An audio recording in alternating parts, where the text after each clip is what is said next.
Hi అండి, welcome to CRB.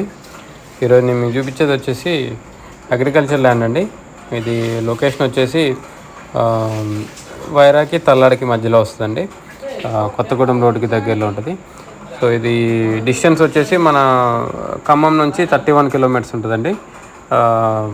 Kothagudem main road నుంచి వచ్చేసి 1.5 కిలోమీటర్ ఉంటుంది. చల్లాడ బస్ స్టాండ్ నుంచి 3.5 కిలోమీటర్స్ ఉంటుంది. వైరా బస్ స్టాండ్ నుంచి వచ్చేసి 7 కిలోమీటర్స్ ఉంటుందండి. సో ఇదండి కనిపించేది. ఇది డొంకన ఆనుకొని ఉంటుందండి. 40 అడుగుల డొంక ఉంటుంది. వీడియో స్టార్టింగ్లో చూపించాను కదా, ఆ డొంక ఫేసింగ్ ఉంటుంది అనమాట. సో ఇక్కడ రైట్ సైడ్లో కనిపించే గేట్ నుంచి ఇక్కడ లెఫ్ట్ సైడ్లో గేట్ కనబడుతుంది కదా, ఇక్కడ వరకు అండి.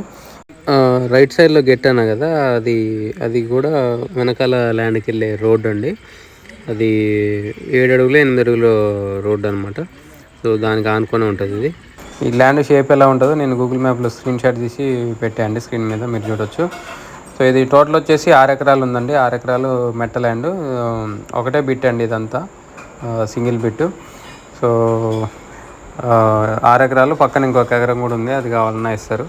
సో ఇది రేట్ వచ్చేసి ఎకరం 35 lakhs చెప్తున్నారండి. రేట్ ఫిక్స్డ్ ఏం కాదు, నెగోషియబుల్. సో ఇంట్రెస్ట్ ఉన్న వాళ్ళు కాంటాక్ట్ చేయండి, కింద నా కాంటాక్ట్ నెంబర్ ఉంటుంది. వీడియోని లైక్ చేయండి, ఛానల్ సబ్స్క్రైబ్ చేయండి. ఇలాంటి వీడియోస్ కోసం మన ఛానల్ని రెగ్యులర్ ఫాలో అండి. ఈ ప్రాపర్టీ మీకు సూటబుల్ అయినా కాకపోయినా వీడియోని కంపల్సరీ లైక్ చేయండి, ఎందుకంటే మీరు లైక్ చేస్తే ఈ వీడియో ఎక్కువ మందికి రీచ్ అవుతుంది. ఇంకా మీ ఫ్రెండ్ సర్కిల్ ఎవరైనా ఇన్వెస్ట్మెంట్ ప్లాన్లో ఉన్నా కూడా మన ఛానల్ని రిఫర్ చేయడం మర్చిపోకండి. Thank you.